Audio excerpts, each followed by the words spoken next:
వక్ఫ్ చట్ట సవరణ బిల్లుపై సుప్రీంకోర్టు మధ్యంతర తీర్పు వెల్లడించింది. చట్టంలోని 2 సెక్షన్లపై స్టే విధించింది. 3 సెక్షన్లపై మధ్యంతర ఉత్తర్వులు ఇచ్చింది. సెక్షన్ 3R, సెక్షన్ 3C పై కీలక ఆదేశాలు జారీ చేసింది. వక్ఫ్ బోర్డులో సభ్యుడిగా ఉండాలంటే ఇస్లాం స్వీకరించి 5 ఏళ్లు ఉండాలన్న నిబంధనపై స్టే ఇచ్చింది సుప్రీంకోర్టు. ఈ విషయానికి సంబంధించి పూర్తి అప్డేట్స్ మా ప్రతినిధి స్వామి అందిస్తారు. స్వామి, వరలక్ష్మి, కేంద్ర ప్రభుత్వం ఇటీవల చేసినటువంటి వక్ఫ్ బోర్డు యాక్ట్ చట్ట సవరణ సంబంధించి చాలా మంది కూడా ప్రభుత్వం తీసుకొచ్చిన చట్టాన్ని సవాల్ చేస్తూ సుప్రీంకోర్టును ఆశ్రయించారు. వివిధ సంస్థలు, వ్యక్తులు సుప్రీంకోర్టు వెళ్లడంతో వాళ్ళ వాదనలు విన్నటువంటి సుప్రీంకోర్టు మొత్తం యాక్ట్ పైన స్టే ఇచ్చేందుకు కూడా సుప్రీంకోర్టు నిరాకరించింది. అందులో ఉన్నటువంటి పలు సెక్షన్లలో వాటికి సంబంధించినటువంటి మధ్యంతర ఉత్తర్వులు ఇచ్చు సెక్షన్ 3R, సెక్షన్ 3C పైన కీలక ఆదేశాలు వెలువరించింది. ప్రధానంగా వక్ఫ్ బోర్డు సంబంధించినటువంటి సభ్యుడిగా ఉండాలంటే ఇస్లాం స్వీకరించి 5 ఏళ్లు ఉండాలన్న నిబంధన పైన స్టే ఇచ్చింది. దీనికి సంబంధించి కీలకమైనటువంటి నిబంధనలు రూపొందించాలని చెప్పేసి కూడా కేంద్ర ప్రభుత్వాన్ని ఆదేశించింది. ఒకవైపు వక్ఫ్ బోర్డు సంబంధించినటువంటి బోర్డులో ఇటు హిందువులు కావచ్చు, ఒకవైపు ముస్లింస్ ఉండాలని చెప్పేసి కేంద్ర ప్రభుత్వం ఈ చట్టంలో తీసుకొచ్చింది. దీనికి సంబంధించి దేశవ్యాప్తంగా వక్ఫ్ బోర్డు యాక్ట్ వల్ల అనేక చోట్ల కూడా ప్రభుత్వ భూములు, ప్రైవేట్ భూములు ఏకపక్షంగా ఒకవైపు భారత చట్టాలకు విరుద్ధంగా తీసుకొస్తున్నారని చెప్పేసి చాలా సంస్థలు కేంద్ర ప్రభుత్వం పైన ఒకవైపు ఒత్తిడి తీసుకురావడంతో కేంద్ర ప్రభుత్వం వక్ఫ్ బోర్డు చట్టాన్ని తీసుకువచ్చింది. ఆ తర్వాత దాన్ని కేంద్ర ప్రభుత్వం జేపీసీకి అప్పగించి జేపీసీలో చర్చించిన తర్వాతనే పార్లమెంట్ ఉభయ సభల్లో ప్రవేశపెట్టి దాన్ని ఆమోదించారు. ఆమోదించిన తర్వాత ఒకవైపు ఇది వక్ఫ్ బోర్డు చట్టం అనేది కూడా ఇస్లాం చట్టాలకు విరుద్ధంగా ఉంది. ఒకవైపు దీనికి సంబంధించిన విషయంలో ఒకవైపు కేవలం వక్ఫ్ బోర్డులో ముస్లింస్లే ఉండాలన్న పలు సంస్థలకు సంబంధించిన విషయంలో దీనికి సంబంధించి వాళ్ళు పెద్ద ఎత్తున కూడా సుప్రీంకోర్టును ఆశ్రయించారు. ఇందులో పలు సెక్షన్లకు సంబంధించిన విషయంలో వాటిని మొత్తం చట్టం పైన స్టే ఇవ్వాలని చెప్పేసి కోర్టును ఆశ్రయించడంతో కూడా సుప్రీంకోర్టు అందరి వాదనలు విన్న తర్వాత ఇందులో మొత్తం చట్టం మీద స్టే ఇవ్వడానికి నిరాకరించింది. ఇందులోని 3 సెక్షన్ల పైన మధ్యంతరంగా ఉత్తర్వులు ఇచ్చింది. ఇందులో సెక్షన్ 3R, సెక్షన్ 3C పైన కీలక ఆదేశాలు వెలువరించింది. ఇందులో ఉన్నటువంటి అంశాలపైన స్టే ఉంటుందని కూడా చెప్పింది. మరోవైపు వక్ఫ్ బోర్డు సభ్యుడిగా ఉండాలంటే ఇస్లాం స్వీకరించి 5 సంవత్సరాలు ఉండాలన్న నిబంధనపై కూడా స్టే ఇచ్చింది. దీనికి సంబంధించి పలు ఉత్తర్వులు కేంద్ర ప్రభుత్వం తయారు చేయాలని చెప్పేసి కూడా ఆదేశాలు చట్ట సవరణకు సంబంధించినటువంటి విషయంలో ఒకవైపు కేంద్ర ప్రభుత్వం ప్రతిష్టాత్మకంగా తీసుకుని దీన్ని పార్లమెంట్ ఉభయ సభల్లో ఆమోదింపజేసుకున్నది. ఆ తర్వాత ఇది అమల్లోకి వస్తున్న తరుణంలో చాలా మంది కూడా సుప్రీంకోర్టును ఆశ్రయించడంతో కూడా సుప్రీంకోర్టు వారి వాదనలు విని ఈ రోజు మధ్యంతర ఉత్తర్వులు అయితే వెల్లడించింది. Varalakshmi. Right Swami, thank you.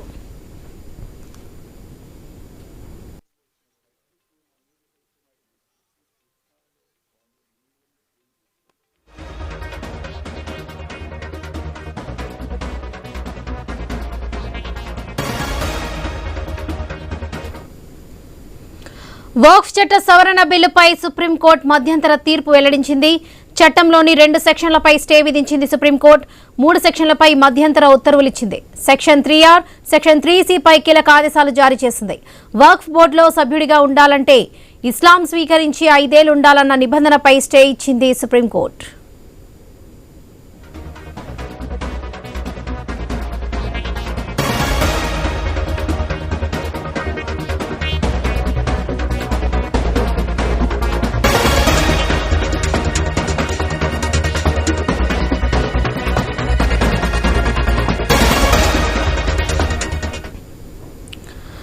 వక్ఫ్ చట్ట సవరణ బిల్లుపై సుప్రీంకోర్టు మధ్యంతర తీర్పు వెల్లడించింది. చట్టంలోని 2 సెక్షన్లపై స్టే విధించింది. 3 సెక్షన్లపై మధ్యంతర ఉత్తర్వులు ఇచ్చింది supreme court. Section 3R, section 3C పై కీలక ఆదేశాలు జారీ చేసింది. ఇక వక్ఫ్ బోర్డులో సభ్యుడిగా ఉండాలంటే ఇస్లాం స్వీకరించి 5 ఏళ్లు ఉండాలన్న నిబంధనపై స్టే ఇచ్చింది supreme court.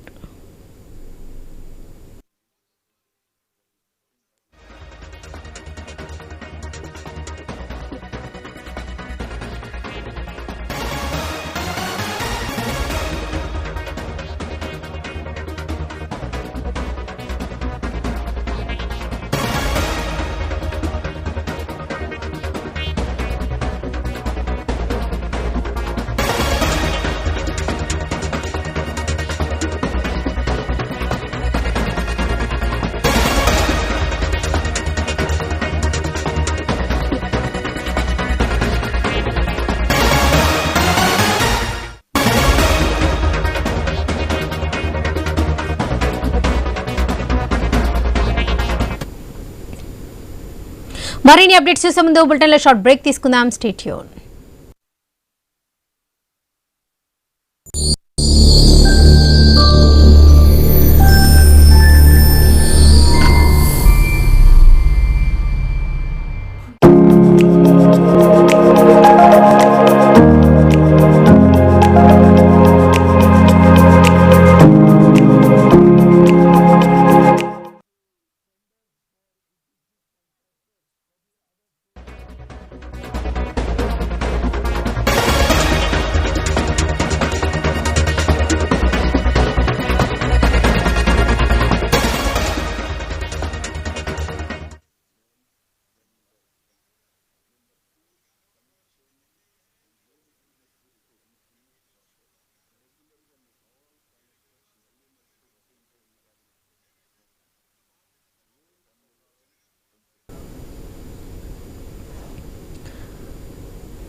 Section 3R, section 3C పై కీలక ఆదేశాలు జారీ చేసింది.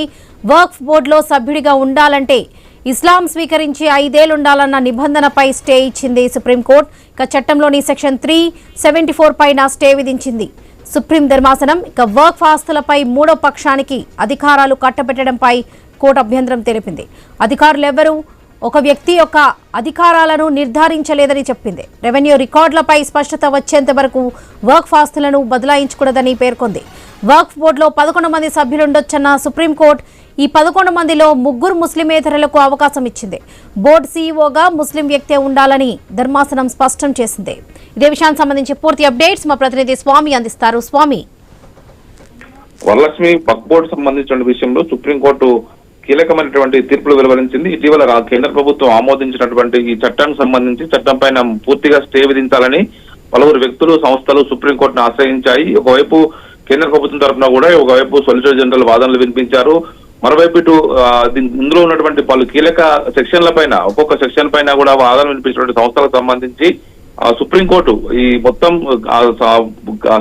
యాక్ట్ మీద స్టే విధించడానికి నిరాకరించి 3-4 సెక్షన్ల మీద ఒకవైపు దీనికి సంబంధించినటువంటి మధ్యంతర ఉత్తర్వులు అయితే ఇవ్వడం జరిగింది. సుప్రీంకోర్టు ఇచ్చినటువంటి తీర్పు పైన ఇప్పుడు కేంద్ర ప్రభుత్వం స్పందించాల్సి ఉంది. ఒకవైపు ఇందులో ఉన్నటువంటి బోర్డు సభ్యుల్లో ఒకవైపు బోర్డు సభ్యుడు ఖచ్చితంగా ముస్లిం వ్యక్తి అయి ఉండాలి. బోర్డు సభ్యుల్లో పలువురు హిందువులను కూడా పెట్టడం పైన పలువురు ముస్లిం సంఘాలను కూడా అభ్యంతరం వ్యక్తం చేశాయి. దీంతో వాళ్ళంతా కూడా కోర్టును ఆశ్రయించారు. ఒకవైపు దీనికి సంబంధించి రెవెన్యూ సంస్థలన్నీ కూడా ఒకవైపు దీనికి సంబంధించినటువంటి భూముల విషయంలో, ఆస్తుల విషయంలో వక్ఫ్ బోర్డుకు ఒకవైపు రెవెన్యూ సంబంధించిన రికార్డుల మధ్యలో అంతరం ఉండడంతో వాటిని పూర్తిగా క్లారిఫై చేయాలని చెప్పి చాలా మంది కూడా ఒకవైపు కోరుతూ ఉన్నారు.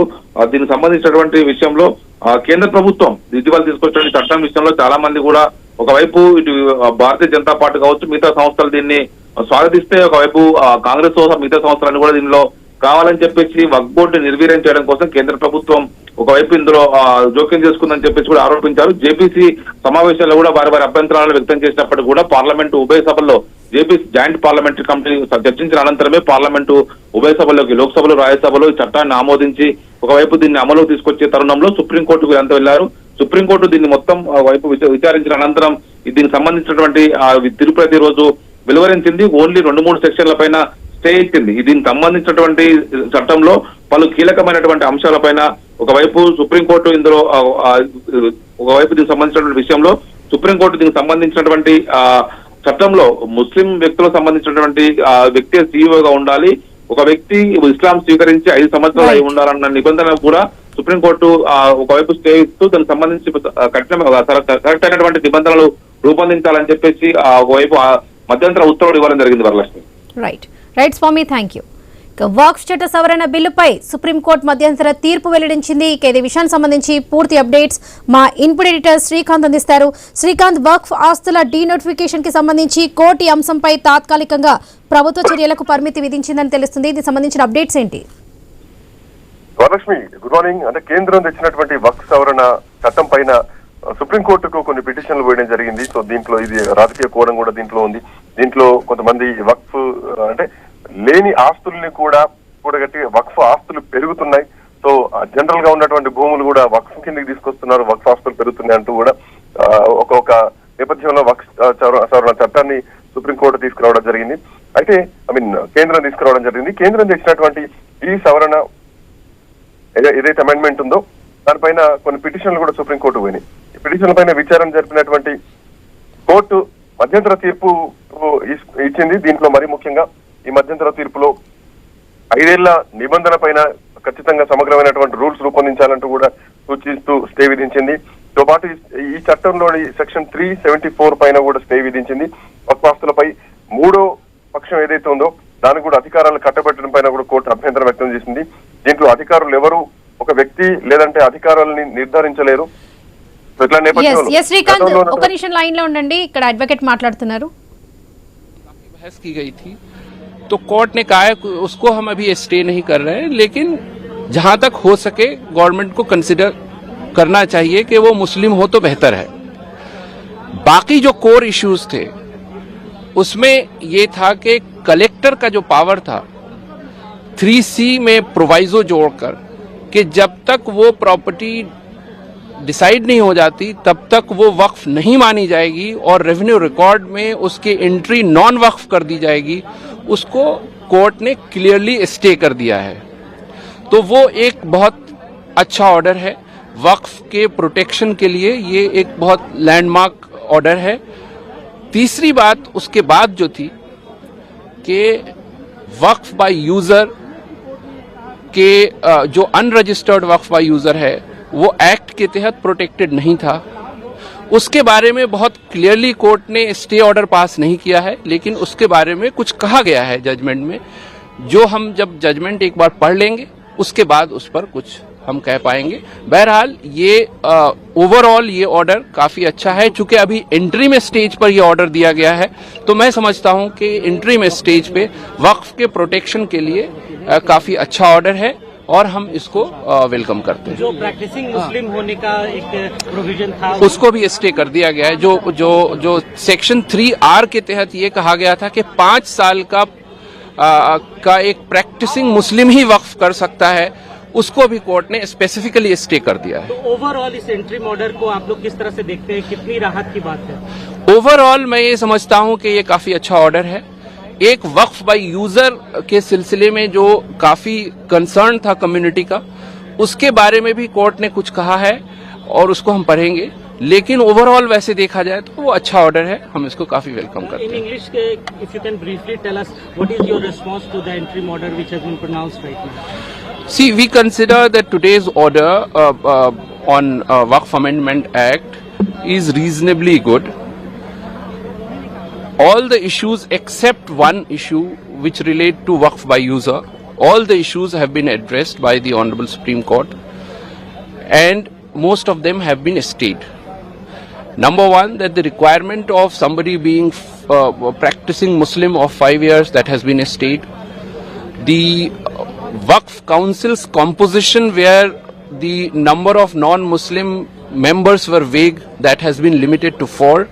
Similarly, Waqf Board has been limited to 3. As far as collector's power is concerned, that during the pendency of the dispute so created by the government, the collector will record entry in the revenue record saying that this is not Waqf property till the time it is decided by the appropriate authorities or judicial forum. The court has said that this violates the doctrine of separation of power. So that has been specifically stated and said that no revenue record shall be altered, and till the time final decision is taken, no third party right shall be created. So these are the interim directions at this stage. Oh, we understand this is a good order. We'll read about Waqf by user and then be taken by the government. The Honorable Supreme Court has made very categorical interim order today. Number one, there is no stay on the amendments brought in by the central government headed by Maniya Narendra Modi ji. So there is no stay on the amendments. Only there is a interim order in favor of the petitioners regarding that they cannot be deprived of the work property without following the procedure laid down in the law, including the amended law. Third, that if any work has to be taken by the government or the possession has to be taken back, that the procedure laid down in the Waqf Act, including the amendment of the Waqf, that procedure has to be followed by the tribunal as well as by the Honorable High Court. So after judgment of the tribunal only, that order can be given effect to. So that is the very clear order today by the Honorable Supreme Court. And very important order, that those works are now has to be registered, meaning thereby those works which are not registered, they will not be treated as waqf. వక్ఫ్ చట్ట సవరణ బిల్లుపై supreme court మధ్యంతర తీర్పు వెల్లడించింది. ఇదే విషయానికి సంబంధించి మనతో మాట్లాడడానికి అడ్వకేట్ మదన్ మోహన్ గారు ఉన్నారు. సార్ నమస్తే అండి. సార్ నమస్తే అండి. మనం ఇక్కడ అడ్వకేట్ కూడా చెప్తున్నారు, కలెక్టర్ విచారణ ద్వారా ప్రభుత్వ భూమిగా గుర్తింపు అనే ఈ నిబంధనపై స్పష్టమైన మార్గదర్శకాలు ఇవ్వాలని కోర్టు కూడా సూచించింది అనే మాట ఇక్కడ మాట్లాడుతున్నారు అడ్వకేట్. దీన్ని ఎలా చూడొచ్చు అంటారు? ఈ ఆస్తుల హక్కులపై ప్రభావం చూపే అంశంగా కూడా పేర్కొంటుంది. ఎస్ మేడం, నేనేమంటున్నా, డెఫినెట్ గా ఇది ఆస్తుల ప్రభావం మీద చూపుతుంది. కానీ సుప్రీంకోర్టు ఇచ్చింది కేవలం ఒక మధ్యంతరం, ఇంటరిమ్ రిలీఫ్ మాత్రమే. It is an interim order only, it is not a final order. అది కూడా చట్టంలో చేసినటువంటి కేవలం 3 సెక్షన్ల మీద మాత్రమే. Section 3R, section 2 sub clause C, section 3 sub clause C, కేవలం 3 సెక్షన్ల మీద ఒక టెంపరీ స్టే మాత్రం విధించింది. ఒకటి 5 సంవత్సరాల కన్నా దాటి ఉండాలి ఇస్లాం మతం అనేది ఒకటి, కలెక్టర్లకు నియమించే అధికారం ఒకటి, రెండోది వక్ఫ్ బోర్డులో ఎంతమంది ముస్లిమ్స్ ఉండాలి, ఎంతమంది ముస్లిమ్స్ ఉండొద్దు అనేది, వీటి మీద మాత్రమే ఇచ్చింది తప్ప మొత్తం ఓవరాల్ గా వక్ఫ్ బోర్డు రద్దు చేయాలని చెప్పేదైతే ప్రచారం జరుగుతుందో తప్పండి. తప్పకుండా వక్ఫ్ బోర్డులో కొన్ని నియమ నిబంధనలు అవసరమని సుప్రీంకోర్టు భావించిన మేరకు మాత్రమే ఈ ఇంటరిమ్, మళ్ళీ ఒకసారి చెప్తున్నాను madam, this is only an interim order. An interim order అంటే ఎంత కాలానికని కూడా సుప్రీంకోర్టు తీర్పులో చెప్పలేదు. దిస్ ఇంటరిమ్ ఆర్డర్ ఇప్పటి వరకు చాలా సార్లు కోర్టు ఇచ్చేటప్పుడు till final disposal of the case అని, లేదా till disposal of so and so అని కూడా చెప్తారు. ఇందులో ఎలాంటి ఇవ్వకుండా కేవలం ఇంటరింగ్ గా ఇచ్చారు కాబట్టి కొన్నిటి మీద కొన్ని ఇంకా వివిధ రకాల పరిశీలన చేయాల్సి ఉంటుందని కావచ్చు, లేదా ఇంకా వివిధ కోణాల్లో ఆ యొక్క కోర్టు ఆ యొక్క కేసును పరిశీలించాలనే ఉద్దేశంతో చేయబడిందే తప్ప ఓవరాల్ గా సెంట్రల్ గవర్నమెంట్ చేసిన దానికి ఎక్కడ కూడా సుప్రీంకోర్టు తప్పు పట్టలేదు. కలెక్టర్ గారికి ఇచ్చినటువంటి అధికారాలని పూర్తిగా రద్దు చేయలేదు మేడం. కలెక్టర్ గారికి ఏదైతే అధికారాలని, ఆస్తుల్ని బదిలింపేసేటువంటి హక్కును రద్దు చేయలేదు, ఇంటరిమ్ గా స్టే విధించింది. ఇంటరిమ్ స్టే అనేది చాలా సార్లు మనం చూస్తుంటాం, 1 రోజు 2 రోజులు లేదా నెల రోజులు 6 నెలలు అంతకన్నా ఎక్కువ ఉండొచ్చు, లేదా దాన్ని కోర్టు మాడిఫై చేయొచ్చు, దాన్ని మేడ్ అబ్జల్యూట్ అంటాం మన చట్ట పరిభాషలో, మేడ్ అబ్జల్యూట్ చేయొచ్చు, లేదా దాన్ని మళ్ళీ మార్చొచ్చు, లేదా ఇంటరిమ్ స్టే ని వెకేట్ చేయొచ్చు. ఇలా రకరకాలు ఉన్నటువంటి పరిస్థితుల్లో వక్ఫ్ బోర్డుకు సెంట్రల్ గవర్నమెంట్ ఏదైతే నిర్ణయం తీసుకుందో ఆ నిర్ణయానికి ఈ సుప్రీంకోర్టు తీర్పు ఎలాంటి అడ్డంకి కాదు, కేవలం కొన్ని విషయాల్లో, పరిమితమైన విషయాల్లో మాత్రమే ఇచ్చింది కాబట్టి కేంద్ర ప్రభుత్వం దీని మీద ముందుకు వెళ్తుందని మేము భావిస్తున్నాం. రైట్ మదన్ మోహన్ గారు, థ్యాంక్ యూ అండి.